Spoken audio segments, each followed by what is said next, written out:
Всем огромный привет! Друзья, рецепт для тех, кто любит жареную картошку и ничего не имеет против тыквы, этого очень полезного овоща. Один из вариантов жареной картошки и один из способов включить этот полезный овощ в наш рацион. Я уже все продукты заранее подготовила. Мясо свинины нарезала вот такими кусочками. Тыкву почистила, порезала на крупные брусочки, картофель тоже на четверо. И тут такая у меня большая с горкой столовая ложка смальца топленого сала. На разогретую сковородку отправляю половину столовой ложки смальца. Когда он растаял, сначала будем обжаривать мясо. Обжариваю мясо обязательно с обеих сторон и его не солив.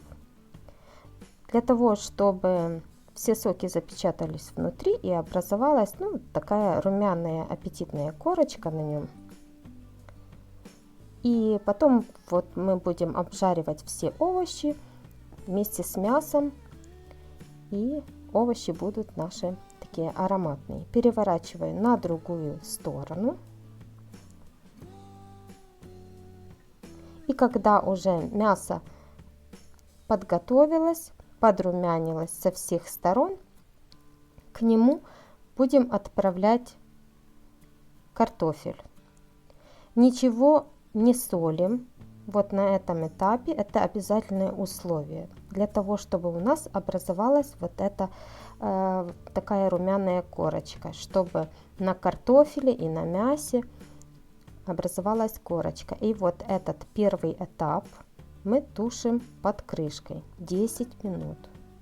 Мясо вместе с картофелем. За этих 10 минут я 3-4 раза периодически перемешивала. Но важно огонь выше среднего, потому что если мы убавим огонь, картофель наш расползется, и у нас не получится этой румяной корочки. И важное то, что мы тоже ничего на этом этапе не солим.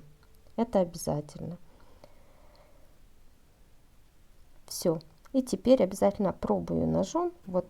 Картофель такой еще белый внутри и очень-очень твердый. Поэтому накрываю еще крышкой и готовлю до того момента, пока видите, образуется такая румяная корочка. Он еще твердый, но не готовый. Но уже внутри он не белый. Только теперь отправляю тыкву. Все хорошо перемешиваю и опять же накрываю крышкой и готовим теперь уже все вместе, тыкву, картошку и мясо, еще 10 минут. За этих 10 минут точно так же 3-4 раза я все перемешивала. Огонь постоянно выше среднего. Отправляю остатки смальца топленого. Смотрю так, чтобы ничего не пригорело. И под крышкой, когда прошло еще 10 этих минут, получается в общей сложности 10 минут картофель и мясо и 10 минут все вместе. Когда прошло 20 минут, получается, все перемешиваю и только теперь все солим. Обязательно по вкусу добавляю соль, чайную ложечку, где-то такую с горкой, и свои любимые приправы. У меня с добавлением сухого чеснока. Добавляйте любые специи, какие вы любите для овощей и картофеля. Все хорошо перемешиваю. Если бы мы посолили раньше, то не получится на картофеле этой корочки такой. И под крышкой теперь еще 2-3 минуты после того, как мы посолили и добавили приправы, для того, чтобы весь картофель и мясо и тыква все пропиталось солью и специями. Пробую. Тыква еще сыроватая, твердая внутри, но надо не упустить этот момент, чтобы тыква не начала расползаться. Все. 2-3 минуты после того, как я посолила, прошло, убираю крышку и теперь без крышки еще дожариваю до готовности.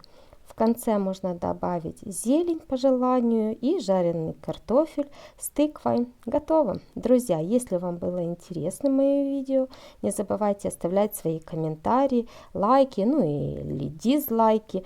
Не забывайте подписываться на мой канал, кто не подписался. Нажимайте на колокольчик, если хотите быть в курсе моих новых интересных видео.